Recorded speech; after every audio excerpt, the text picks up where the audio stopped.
গিয়েছিলাম মামাবাড়ি, তো সেখান থেকে দুই বোনকে নিয়ে আসলাম পদ্মপুকুর। হ্যাঁ, এখানে পদ্ম ফুলের অনেক বড় বিল পুকুর আছে, সেখানেই আসলাম। ভালো লাগে আমার এই জায়গাটা।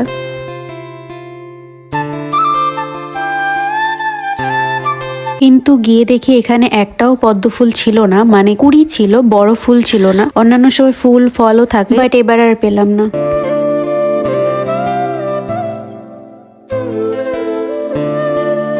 ফল আর ফুল পাইনি তো কি হয়েছে, আমরা এমন পাবলিক, আমরা পাতাই নিয়ে যাই। শুনেছি পদ্ম পাতায় ভাত খাওয়া নাকি খুব ভালো, সেই জন্য নিয়ে যাচ্ছি, বাড়িতে গিয়ে ভাত খাবো এই পাতার উপরে। ভেবেছিলাম এখান থেকে একটা পদ্ম ফুলের চারাও নেব, বাট আমি চেষ্টা করবো আর তুলতে পারলাম না, যেহেতু গোড়া নাকি অনেক গভীরে থাকে, তাই ছিঁড়ে গেছিল। আমরা চারিদিক থেকে সুন্দর সুন্দর কয়েকটা করি নিয়ে তারপরে বাড়ি চলে যাই।